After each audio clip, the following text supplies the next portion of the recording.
As expected, the political fight continues over the government's move in the state of Assam.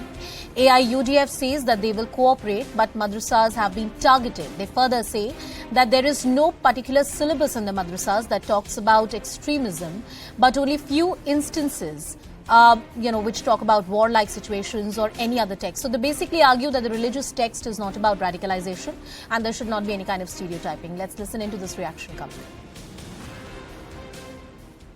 मेरे ख्याल में इस तरह संदेह की नजर से नहीं देखना चाहिए, लेकिन मदरसा को ये बात भी सही है, मदरसा को टारगेट बनाया जा रहा है।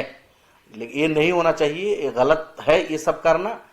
रही बात कॉपरेशन की, मदरसा वाले दिल खोल के कॉपरेट कर रहे हैं। ये मदरसा वाले इंडियन है, मदरसा वाले देश प्रेमी है। मदरसा में मॉरल टीचिंग दी जाती है, अखलाकी टीचिंग दी जाती है। इसमें कुरान और हदीस, जिसमें एक इंसान प्रकृति इंसान कैसे बनेंगे, रियल इंसान कैसे बन सकते हैं, इसकी टीचिंग है। सरकार से हमारे अपील है, आप ज्यादती ना करें, चूंकि हर मजहब रिलीजन के लोगों को अपना रिलीजन पढ़ाने का और प्रैक्टिस करने का इंडिया के कॉन्स्टिट्यूशन ने आजादी दे रखा है। सरकार की नीयत भी साफ होनी चाहिए, किसी भी सरकार, सेंट्रल गवर्नमेंट हो, यूपी गवर्नमेंट हो, आसाम गवर्नमेंट हो, इनकी नीयत भी साफ होनी चाहिए। Cutting across back to my colleague Preeti, who is with us on the broadcast. Preeti, it is but expected that there would be political reactions around this entire issue.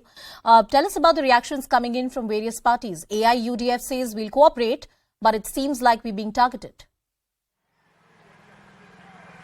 Yes, we tried to talk with AIUDF and they have stated that some kind of misinterpretation of the literature of the curriculum that the madrasa has been done in the recent times by different, we can say in different states like UP, Assam or in some other states as well. So he has stated that such kind of misinterpretations of literature or the curriculum taught in the madrasa should not be done. And while we tried to ask him about the recent documents or the recent we can say the teachings that were found to be given in the madrasas, which is why the 4 to 5 madrasas were demolished in Assam, finding jihadi links to it. He stated that those might not be actually related to jihadi, whatever the jihad terms has been is defining these days. He stated that there is this thing about war. They teach a lot about war, but this war is not about what we interpret or the government of Assam has recently interpreted it as the jihadi literature. All right, Preeti, can you give us a perspective? According to the estimate of the Assam government, and you pointed out that there are various small madrasas operating, but there has to be some degree of congregation that happens, at least 100 people in one madrasas. What is the estimate of the state government? How many of such private madrasas are we really looking at? That's number one. Secondly, when it comes to the syllabus, in Uttar Pradesh, there is already some kind of regulation or a guideline that goes from the government or some degree of regulation or understanding between the government and certain madrasas about what kind of syllabus is being taught. Is that arrangement present in the state of Assam or they are perfectly free to teach whatever they want to? Now, as of now, there are discussions going on about the curriculum of madrasa. Even today, while we tried to talk with the DGP of the state, Bhaskar Jyoti Mahanta, he stated that the Department of Education in Assam is working with the madrasas board and they are trying to make some changes in the curriculum because this cannot be done that only certain teachings about Islamic religions has to be given. There has to be other curriculum included as well. But yes, about the private the number of private madrasas, as you have asked, the survey is actually starting as of now, we can say. There are, because there are a lot of char areas here. While we travel to Dhubri to show about the madrasa, the we can say the mushroom growth of madrasas in the char areas, there are a lot of unaccounted madrasas. So now after the regulations have come in, there will be a proper survey by the board and which will be looked by the state police as well. And then there will be a proper data coming up which will be uploaded on the government portal. All right, Preeti, stay with us. We'll chat more about this. I want to cut across to Mr. Deshratna Nigam, who's a lawyer and a political analyst.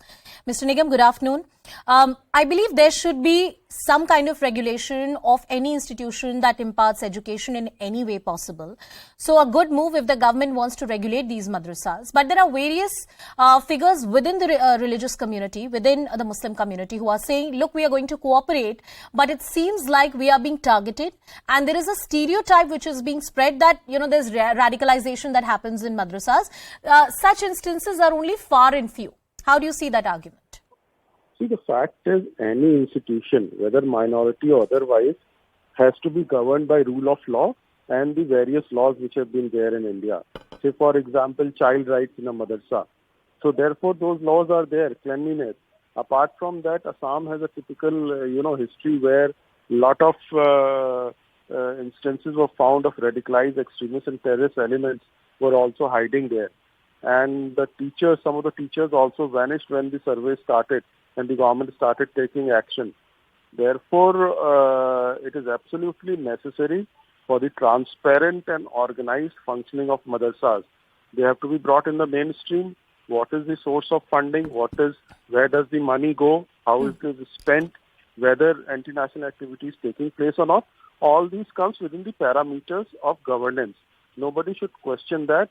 And in fact, they must cooperate. To say that the minorities are being targeted, it is stretching it a bit too far, because it is tomorrow, suppose something happens, one will blame Himanta Biswa government out there in Assam. Therefore, Mr. Nigam, governments have to no. I don't think, I put it on the table that there is a need for regulation, and we're not debating that. But in the spirit of the argument, one of the key things which is being asked by various people, whether AIUDF or other leaders, we have discussed the issue of madrasas multiple times, because this has been an issue in different states across the country, that why is there a special case to regulate only madrasas? There are various institutions, religious institutions, that impart religious learning of some nature or the other across multiple religions in this country. Why only a special focus on madrasas? Mr. Nigam. See, the fact is, it was the madrasas that were found to have some problems. It was not these institutions, any other institutions. There were anti-national elements, there were a problem of other issues also, and therefore madrasas are there. It is not that the other institutions are not subject to government control. Those are the normal processes that the government always does. But here, first time, so far as madrasas are concerned, an organized effort is being made by the government to bring back into the mainstream, because they were too opaque. They never wanted to, discuss anything in public or to share with the government. And this is especially the unrecognized one too. Okay. However, if the other institutions of the other communities are concerned, they have always been very transparent, and they participate in various, measures taken by the government. Whether it is because government can't give a financial grant to Hindu institutions. It gives grants to madrasas because that is permitted under the constitution. So they have to be regulated, and there are far stringent rules if you take the government grants. So that has to be, everything has to be audited, accounted for. Let's see how this audit really goes. In UP, the response was good, and in fact, the madrasas have also cooperated. Let's see if that model can be replicated in different states across the country or not. Mr. Deshratan Nigam and my colleague Preeti Geringas, all the details on that story. Some more later.